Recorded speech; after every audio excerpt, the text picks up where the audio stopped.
Assalamualaikum warahmatullahi wabarakatuh. Salam sejahtera untuk kita semua. Baik kawan-kawan, ini sudah masuk ke pertemuan kelima, ya tinggal dua pertemuan lagi. Pada hari Rabu tanggal 24 April 2024, ya semoga kita selalu sehat dalam lindungan Allah SWT serta keluarga kita semua diberikan kesehatan, rezeki dan keluarga besar setinggi teman-teman ya.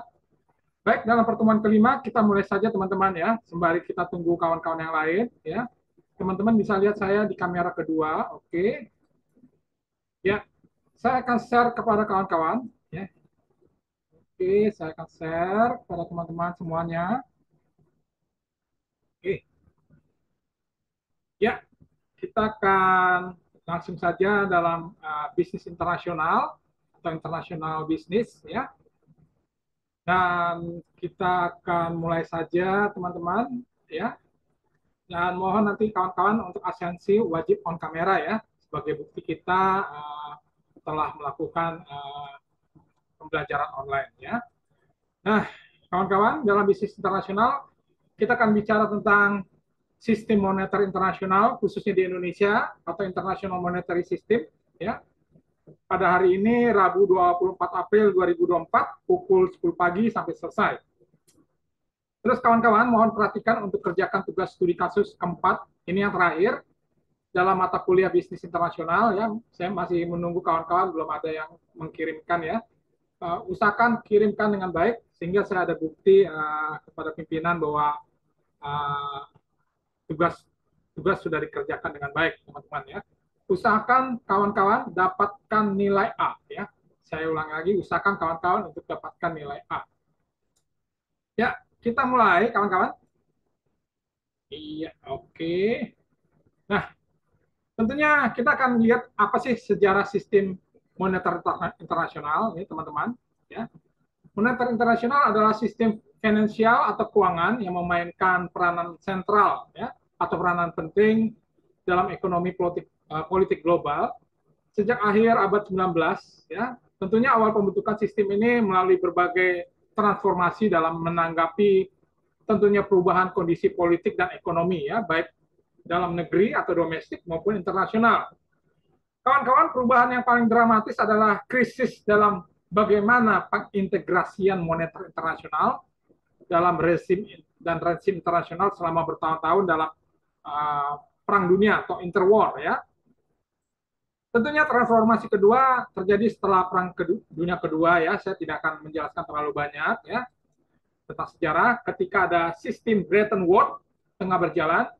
Sebab di tahun 1970-an periode perubahan di bawah sistem Bretton Woods terjadi perubahan dari standar pertukaran emas ya, awalnya pertukaran emas kawan-kawan menjadi dolar Amerika ya, dan komitmen terhadap kontrol capital modal ya. Mohon kawan-kawan di mute. Mohon di mute kawan-kawan ya. Bretton Woods terjadi perubahan dari standar pertukaran emas menjadi dolar Amerika ya, dan komitmen terhadap pengawasan modal ya. Tentunya beragam perubahan ini memiliki konsekuensi politik yang cukup penting tentang siapa yang mendapatkan apa atau kapan dan bagaimana ekonomi politik global terjadi teman-teman ya.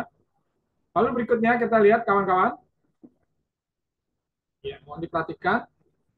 Tentunya ada namanya bursa valuta asing atau forex exchange market ya, atau forex market. Menurut Pak Sutanto tahun 2008, bursa valuta asing adalah tempat atau lembaga yang memperdagangkan mata uang asing. Tentunya bursa valuta asing diselenggarakan oleh bank pemerintah, bank swasta nasional, dan bank swasta asing yang sudah menjadi bank devisa, serta lebih mengkhususkan kegiatannya dalam perdagangan mata uang asing. Ya. Tentunya teman-teman, lembaga yang mengkhususkan dalam bisnis ini atau kegiatan dalam bisnis perdagangan mata uang asing disebut money changer atau tempat penukaran uang ya. Tentunya sudah ditentukan berdasarkan standar yang terpenting ya. Nah, saya kembali lagi ada ketinggalan ya tentang sejarah tadi ya, sejarah moneter, kawan-kawan. Ya, yang ini. Saya akan kembali lagi. Tentunya pada tahun 1880, Inggris, Jerman, Jepang, Amerika telah mengadopsi sistem standar emas ya. Dengan berlakunya standar emas, maka nilai setiap mata uang dalam satuan mata uang ditentukan secara mudah sehingga dapat mengkatalisasi perdagangan internasional dengan harga $1 dengan harga setara ya 23,22 gram emas murni yang dimana satu ons itu mungkin sedebu ya atau segelintir debu ya saya ya 1 ons emas sama dengan 480 gram emas. Dengan kata lain, 1 ons emas adalah sebesar $20,67 rupiah ya. Nah, sejumlah mata uang diperlakukan untuk membeli 1 ons emas disebut nilai pari emas ya. Lalu berikutnya pada tanggal 22 Juli 1944 diadakan suatu konferensi moneter internasional yang dikenal dengan The Bretton Woods Conference yang dihadiri ya oleh 44 negara. Konferensi tersebut bagaimana menyusun rencana pembuatan sistem moneter 2 tahun setelah konferensi didirikan, maka didirikan IMF atau International Monetary Fund dan Bank Dunia untuk mengawasi sistem tersebut ya. Lalu berikutnya tahun 1944 sampai 1973, dolar merupakan mata uang yang sangat penting dalam lalu lintas pembayaran internasional ya sampai saat ini ya. Tentunya peran dolar Amerika ini timbul setelah Perang Dunia Kedua disebabkan saat itu terjadi kekurangan dolar. Negara-negara Eropa sangat memerlukan dana atau uang bagaimana memulihkan ekonominya. Satu-satu sumber adalah Amerika Serikat sehingga permintaan dolar banyak diminta ya. Konsekuensinya emas menjadi tergeser oleh dolar ya. Lalu berikutnya kita lihat ya. Catatan penting dari beberapa negara Eropa dan Jepang terhadap dolar Amerika, kawan-kawan. Sekarang ini negara-negara Eropa atau Uni Eropa dan Jepang telah melepaskan ikatan uangnya dengan dolar Amerika Serikat atau tidak tergantung ya. Dengan demikian telah merupakan mata uang yang mengambang, namun demikian dolar masih memegang peranan penting dalam lalu lintas pembayaran internasional. Pembayaran luar negeri adalah kebijakan campur tangan dalam valuta asing oleh Bank Sentral, misalnya Bank Sentral Bank Indonesia, serta catatan statistik dana moneter nasional dan perserikatan bangsa-bangsa masih menggunakan dasar mata uang dolar ya.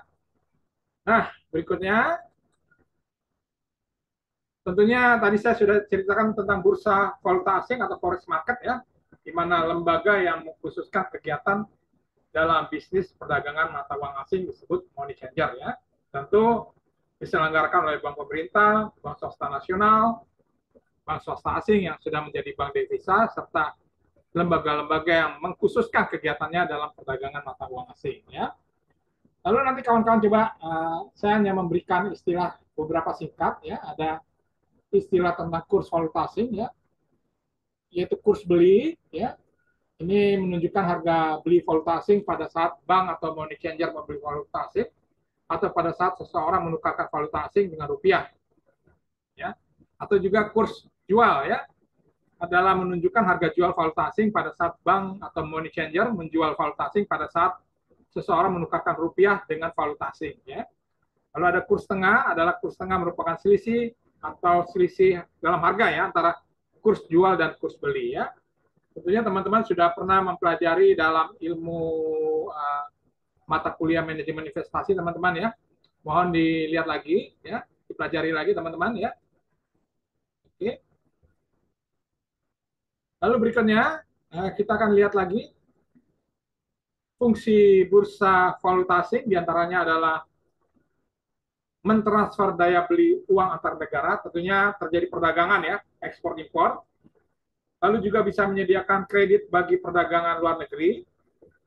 Lalu berikutnya menjual belikan valuta asing ya. Tentunya tadi saya sudah ceritakan tentang usaha forex market. Lalu berikutnya dia memperlancar perdagangan internasional dan pembayaran internasional dalam dunia bisnis global secara cepat dan tepat waktu. melalui transaksi elektronik bank yang semakin inovasi dan semakin canggih ya kawan-kawan ya. Selanjutnya kita lihat kawan-kawan, keuntungan dalam bisnis internasional dengan adanya valuasi ya. Tentunya kita tidak bisa menghindar dari perdagangan ekspor impor. Tentunya kita membutuhkan barang-barang dari luar negeri yang memenuhi kebutuhan di Indonesia. Keuntungannya adalah memajukan dan memperlancar perdagangan ya, di mana uh, antar negara akan terjadi transaksi ekspor impor. Lalu berikutnya memudahkan urusan pembayaran antar negara. Lalu ketiga adalah menambah cadangan devisa negara. Keempat adalah meningkatkan ekspor impor antar negara sehingga dapat meningkatkan dunia usaha dalam negeri dan bisnis internasional ya. Lalu kelima adalah meningkatkan cadangan devisa yang akan memperlancar pembangunan nasional ya. Tentunya kalau ekspornya semakin bagus ya, tentu kita akan mendapatkan nilai surplus ya, keuntungan. Tentunya dengan adanya investor dan pengusaha luar negeri melakukan kerjasama bisnis ya, perdagangan sektor yaitu misalnya pertambangan, pertanian, properti ya, hotel atau apartemen ya, atau juga bisnis pariwisata, tourism, finansial ya, kontraktor, pembangunan gedung ya. Lalu ada industri manufaktur dan sektor bisnis lainnya yang bisa memberikan keuntungan bagi pembangunan ekonomi Indonesia, teman-teman ya. Lalu berikutnya kita lihat bagaimana pasar modal internasional atau international capital market. Ini sudah pernah kita pelajari ya di manajemen investasi. Tentunya pasar modal adalah tempat bertemunya pihak yang memiliki kelebihan modal atau apa ya, modal secara berlebih dari pengusaha tersebut dan pihak yang kekurangan modal, sehingga pasar modal terdiri dari dua jenis pasar, yaitu pasar obligasi yang dimana adalah pasar perusahaan dapat menerbitkan surat utang yang disebutkan obligasi ya. Tentunya pasar obligasi merupakan instrumen pada saat perusahaan tidak dapat memperoleh tambahan modal melalui pinjaman kredit ke bank ya. Ini pasar obligasi yang pertama. Lalu kedua, pasar saham adalah pasar di mana perusahaan dapat menjual bagian saham kepemilikannya dan investor dapat memperdagangkan kepemilikan saham pada investor lain sesuai ya, sejauh perusahaan dapat memenuhi kebutuhan modalnya di pasar saham dengan menjual saham kepemilikannya kepada orang lain ya. Lalu berikutnya saya perbaiki dulu nih kata-katanya. Oke. Sejauh ya kawan-kawan ya. Oke. Oke, ya. Nah, awalnya sebagian perusahaan melihat bank dalam negeri pasar modal untuk melakukan pinjaman dana dan untuk melakukan obligasi atau saham. Bagaimanapun perusahaan tertarik dengan meningkatkan keuntungan dari pasar modal di luar negaranya sendiri. Di balik itu banyak keuntungan, bagaimana memenuhi kebutuhan dana di luar negaranya sendiri ya. Nanti kita lihat bagaimana dengan Indonesia ya. Lalu berikutnya kawan-kawan kita lanjutkan lagi, nilai tukar mata uang ya. Ada beberapa hal nanti Anda perhatikan ya, baca lagi. Mekanisme penentuan kurs bisa dikategorikan menjadi beberapa kelompok ya, beberapa kriteria. Pertama, mengambang bebas atau free float ya. Ini berdasarkan sistem kurs mata uang yang dibiarkan bebas mengambang tergantung kekuatan pasar ya. Beberapa faktor yang mempengaruhi kurs ada misalnya inflasi ya. Kalau inflasi kita terlalu tinggi ya, dolar bisa menguat, rupiah melemah ya. Tapi kalau ekspor kita semakin meningkat, ekonomi bertumbuh ya, rupiah menguat, dolar melemah ya. Tentunya pertumbuhan ekonomi kita harus tingkatkan ya agar nilai rupiah kita tetap kuat, inflasi harus turun ya. Sehingga pentingnya perputaran ekonomi di Indonesia harus berjalan baik dan mengevaluasi kurs mata uang yang bersangkutan jika variabel tersebut berubah atau penghargaan terhadap variabel tersebut berubah, kurs mata uang akan berubah. Ya, sistem mengambang bebas disebut juga sebagai clean float. Ya. Lalu ada juga mengambang yang dikelola atau managed float. Ya. Ini adalah mengambang bebas mempunyai kerugian karena ketidakpastian kurs yang tinggi. Ya. Artinya sistem float yang dikelola yang sering disebut dirty float atau mengambang terlalu bebas. Ya. Pentingnya dilakukan campur tangan Bank Sentral atau Bank Indonesia intervensi, sehingga Bank Sentral kemudian akan melakukan intervensi jika kurs yang terjadi di luar batasan yang telah ditetapkan. Ya. Beberapa intervensi yang dilakukan oleh Bank Sentral biasanya menstabilkan fluktuasi harian. Ya. Bank Sentral atau Bank Indonesia melakukan cara ini dengan tujuan menjaga stabilisasi kurs agar perubahan kurs cepat cukup teratur ya dalam kenaikan harga tersebut ya. Lalu menunda kurs artinya leaning against the wind, di mana bank sentral melakukan intervensi dengan tujuan mencegah atau mengurangi fluktuasi jangka pendek yang cukup tajam yang diakibatkan oleh kejadian yang sifatnya sementara. Ya. Lalu berikutnya kawan-kawan kita lihat, ya. Lalu ada juga kurs tetap secara tidak resmi, unofficial pegging. Ya. Ini adalah bank sentral melawan kekuatan pasar dengan menetapkan secara resmi kurs mata uangnya. Ya. Jadi sudah ditetapkan oleh bank sentral atau Bank Indonesia. Lalu ada juga perjanjian zona target tertentu. Ya. Melalui perjanjian ini beberapa negara sepakat untuk menentukan kurs mata uangnya secara bersama dalam wilayah kurs tertentu. Jika kurs melewati batas atas atau batas bawah, bank sentral negara yang bersangkutan akan melakukan intervensi. Ya. Lalu berikutnya, dikaitkan mata uang lainnya, sekitar 62 negara dari 162 anggota IMF mengkaitkan nilai mata uangnya terhadap mata uang lainnya. Sebagian mengkaitkan nilai mata uangnya terhadap mata uang negara tetangga, ya, contoh rupiah Indonesia dan ringgit Malaysia, Thailand, ya, seterusnya sesama anggota ASEAN saling mengkaitkan nilai mata uangnya. Ya. Jadi teman-teman mohon perhatikan ada beberapa hal nilai tukar mata uang. Pertama nanti dibaca lagi tentang mengambang mengambang bebas atau free float.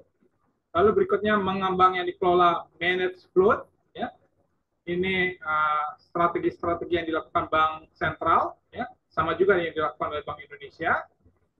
Lalu berikutnya setelah A, B, C, lalu C adalah kurs tetap secara tidak resmi, unofficial pegging. Ya. Jadi dibaca lagi. Lalu ada D, perjanjian zona target tertentu. Lalu E, saling mengkaitkan mata uang antar sesama negara, ya, contohnya di ASEAN. Ya. Sebenarnya masih banyak lagi, saya cukup 5 saja ya. Ini mau dibaca lagi tadi, ya, tentang pasar modal internasional. Saya hanya kasih 5 saja. Tapi kalau Anda ingin melihat lebih jauh lagi dari dari internet, silakan dibuka lagi ya. Sebab banyak international capital market ini semakin berkembang ya. Oke. Nah, selanjutnya kawan-kawan, kita lihat ya, bagaimana dalam bisnis ekonomi kita, ya, mohon diperhatikan teman-teman. Sebentar, ya. Ya, tentunya keberhasilan ekonomi bisnis Indonesia 2023 oleh pandangan oleh apa yang dilakukan oleh Menteri Keuangan kita, Ibu Profesor Dr. Sri Mulyani, di mana 5 fakta ekonomi Indonesia berjalan dengan baik, ya teman-teman. Ya, mohon diperhatikan teman-teman. Di mana tahun 2023 pertumbuhan ekonomi Indonesia di atas atau tetap mempertahankan pertumbuhan di atas 5% selama 6 kuartal terakhir, ya. Dan syukur alhamdulillah kita keluar dari berbagai permasalahan ekonomi yang hampir terjadi dalam wabah COVID, ya. saya sudah menceritakan bagaimana ekonomi kita bisa survive, bertahan, ekspor kita meningkat ya di bawah pemerintahan Bapak Presiden Joko Widodo dan pengelolaan keuangan yang dilakukan oleh Ibu Sri Mulyani. Lalu kedua adalah Menteri Keuangan Sri Mulyani yakin ekonomi Indonesia akan tetap kuat di kisaran pertumbuhan 5,0% sampai 5,3% ya. Mudah-mudahan 2024 bisa di atas tersebut ya. Lalu ketiga, proyeksi lembaga dunia, IMF telah memproyeksikan pertumbuhan ekonomi Indonesia mencapai 5,0% di tahun 2023 dan 5,1% di tahun 2024. Mudah-mudahan di atas 5,1 ya, mudah-mudahan bisa di angka 6 atau 7% di bawah pemerintahan yang baru ya. Lalu berikutnya kawan-kawan, Bank Dunia yang keempat adalah Bank Dunia memprediksikan ekonomi Indonesia melambat, ya memang akan terjadi. Ekonomi RI akan melambat tahun ini lantaran FDI di Indonesia nilainya lebih rendah daripada produk domestik bruto (PDB) ya. Jadi teman-teman mohon dukungan agar ekonomi kita bisa bertumbuh dengan baik.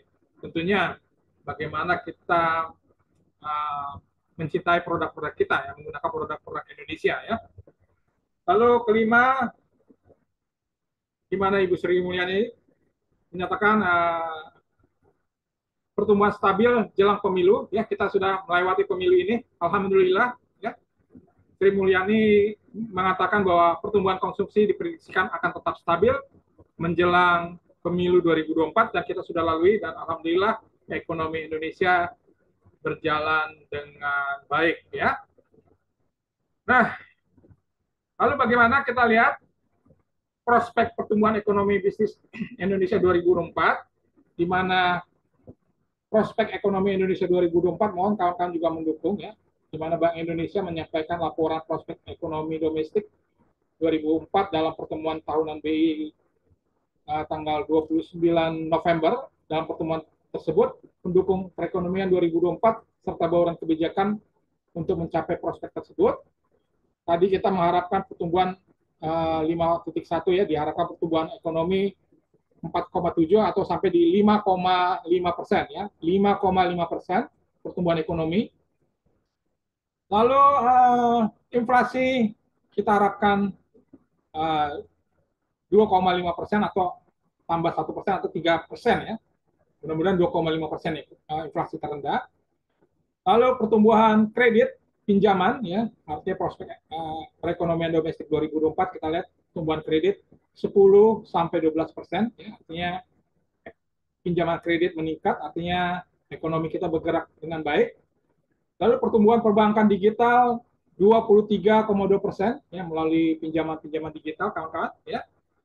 Lalu transaksi e-commerce yang terjadi 2023 sebesar 487 triliun. 487 triliun rupiah. Artinya dari data tersebut ya, ekonomi kita menuju 2024 ya. Hari ini 2024 berjalan dengan baik ya.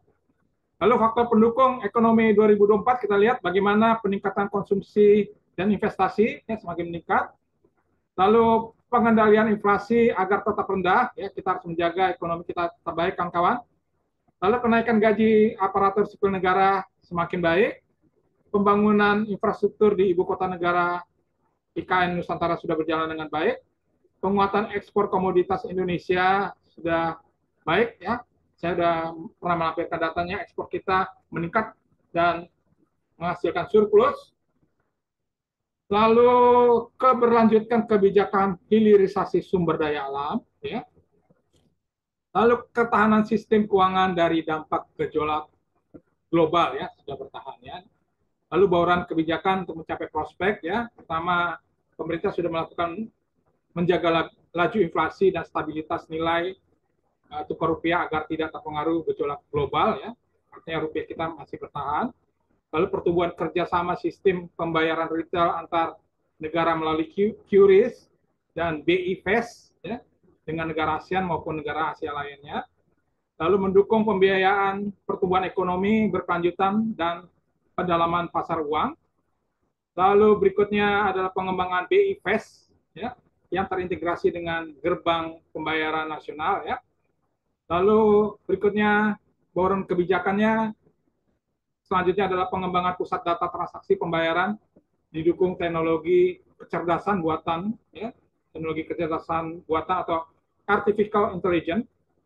Lalu berikutnya pengembangan UMKM untuk memperkuat ketahanan dan kebangkitan ekonomi nasional, ya teman-teman ya. Oke. Nah, lalu berikutnya kita lihat, ya ini tugas studi kasus keempat, teman-teman terakhir. Ya. Saya belum dapat dari kawan-kawan ya studi kasus yang ke satu, kedua, tiga belum ada yang kirim ya. Mohon yang Banyak kali tugas, Pak. Maaf, Pak ya. apanya? Banyak kali tugas dari dosen lain juga, Pak. Ya ini kalau Jadi saya bingung. lebih banyak, ya ya oke ya. Kalau saya lebih banyak teman-teman studi kasus agar kalian bisa apa ya mantap ya memberikan prediksi-prediksi ya pemikiran Anda mudah-mudahan Sikra bisa lebih tajam ya. Memang mungkin tugas-tugas dari dosen lain banyak ya. Mudah-mudahan tugas saya lebih banyak ini ya studi kasus sehingga nanti Anda insya Allah ya keluar dari kampus kita menjadi analis-analis ekonomi financial management yang sukses, khususnya bagaimana Anda harus bisa ya tidak hanya teori-teori saja teman-teman ya, tidak hanya teori-teori saja ya, Anda harus bagaimana how to application-nya, bagaimana mengaplikasikan dalam ilmu-ilmu yang Anda dapatkan sehingga Anda ya saya harapkan harus ya, saya harapkan harus Anda uh, lulus dengan berkualitas dari IG ya. Jadi ada kebanggaan, bukan saya aja kebanggaan ya, kampus juga bangga, adik-adik kelasmu juga bangga ya. Demikian ya Pak. Demikian Sikra ya. Tetap semangat Sikra ya. Nah, ini tugas studi kasus yang keempat ya, terakhir ya. Nah, jelaskan pandangan Anda prospek ekonomi Indonesia 2024 ya. Tadi saya sudah tunjukkan kepada teman-teman ya, ini ya. Ya, lalu dengan ini ya. Oke, makanya saya lebih banyak studi kasus ya. Jelaskan pandangan kawan-kawan, ya mahasiswaku, ya prospek ekonomi bisnis Indonesia 2024 melalui slide yang tadi ditampilkan apa yang dikatakan oleh Ibu Sri Mulyani. Ya. Bagaimana pandangan optimisme semangat yang sudah dilaksanakan oleh Bapak Presiden kita, Bapak Presiden Haji Joko Widodo, keberhasilannya, pembangunannya. Bagaimana tanggapan Anda? Dapat dilanjutkan pembangunan dengan semangat Presiden terpilih Bapak Haji Prabowo Subianto, jelaskan secara lengkap, terperinci dan mantap ya. Jadi artinya Anda sudah lihat bagaimana pemerintah sudah melakukan berbagai hal, ya ini tadi dan ini dari Bank Indonesia. Apakah sudah bisa selaras semangat kebersamaan, ide-ide rencana yang sudah dilaksanakan oleh Pak Joko Widodo dan akan diteruskan oleh Presiden terpilih kita Bapak Haji Prabowo Subianto sudah semangat sesuai, ya terintegrasi, ya untuk dilanjutkan, ya terusnya dengan pembangunan-pembangunan yang akan dilanjutkan sehingga kita akan menuju Indonesia Emas 2045 ya. Jelaskan secara lengkap, terperinci dan mantap ya. Nah, ini ya, saya ingin membuka ingin tahu nih wawasan Anda ya. Oke. Nah, lalu berikutnya teman-teman, teman-teman lihat lagi di YouTube kita ya. Oke. Ya, lalu sorry. Lalu berikutnya jelaskan mengapa pentingnya ya, seluruh anggota negara ASEAN untuk saling mengkaitkan, ya, saling mengintegrasikan atau menghubungkan kurs nilai mata uangnya negara masing-masing. Ya. Jelaskan secara lengkap dan terperinci. Ya. Ini tadi saya hanya kasih teorinya sedikit ya, tetapi saya ingin Anda berpikir thinking twice again ya, bagaimana nih? Ya. Apa maksudnya nih? Saling mengkaitkan nilai kurs mata uang antara Indonesia, Malaysia, Thailand, Brunei, dan sesama anggota ASEAN, ya, agar ekonomi ASEAN, kan kemarin saya sudah ceritakan ekonomi ASEAN agar bisa berjalan dengan baik, ya, tidak bisa berjalan sendiri, ya. ASEAN ini kan secara ada 11 negara, bagaimana ekonomi bisa bertumbuh, ya, dengan bertumbuh sesama negara ASEAN bisa saling apa, sama, agar saling apa, maju bersama, ya, maju bersama, sukses bersama, ya, sejahtera bersama. Nah, ini pentingnya, ya. Mengapa, ya, mata uang masing-masing atau anggota ASEAN saling mengkaitkan mata uangnya, jelaskan secara lengkap dan terperinci. Ini kita bermain logika, ya, logika. Mengapa, ya? Oke, selanjutnya teman-teman, masih dalam suasana Idul Fitri, saya mengucapkan secara pribadi selamat hari Raya Idul Fitri 1445 Hijriah untuk tahun 2024 Masehi. Mohon maaf lahir batin. Minal aidin wal faizin, ya. Semoga kemenangan Fitri yang kita sudah raih dalam Idul Fitri yang kita lalui, semoga menjadi kemenangan, ya, bagi kita semua, menjadi keberhasilan bagi kita semua. Kita menuju semangat baru dan apa? Semangat baru dengan jiwa yang baru, jiwa yang bersih, ya, menuju manusia-manusia yang berkualitas, ya, manusia-manusia yang mempunyai nilai value yang tinggi, ya, khususnya bagi kita sendiri dan juga bagi bangsa Indonesia, memberikan sumbangsi bagi bangsa dan Indonesia, ya. Nah, teman-teman, semoga Tuhan Yang Maha Esa memberkati langkah masa depan gemilang agar kita semua keluarga besar ini sukses semua, ya. Dan saya ucapkan selamat Hari Raya Idul Fitri. Minal aidin wal faizin. Mohon maaf lahir dan batin. Baik, teman-teman, kita sudah lebih dari 35 menit, ya. Kita akhiri, mohon open kamera, saya akan screenshot, ya, kepada teman-teman. Oke. Oke. Mohon open kamera, nostalgia saya screenshot, ya. Oke. Ya, hari ini ada sikrat atau semangat, ya. Walaupun berkeluarga tetap semangat, katanya mau ke Jerman, ya. Harus, ya, harus. Semangat harus ini, ya. Lalu Ilinenta Maria ada di kampus, semangat. Lalu Nostalgia Simarmata, lalu Valentinus, ya. Hari ini ada 4 orang. Demikian teman-teman, pertemuan kelima, tugas akhir yang keempat, studi kasus, kerjakan dengan baik. Kirimkan by email di deskripsi WA kita, WA grup kita, ya. Semoga kita semakin sukses dan berhasil, ya. Akhir kata saya ucapkan wabillahi taufiq hidayah. Wassalamualaikum warahmatullahi wabarakatuh. Salam sejahtera dan salam sukses untuk kita semua. Sampai jumpa di minggu ke depan. Terima kasih teman-teman. Oke, terima kasih. Oke, terima kasih ya, sukses semuanya.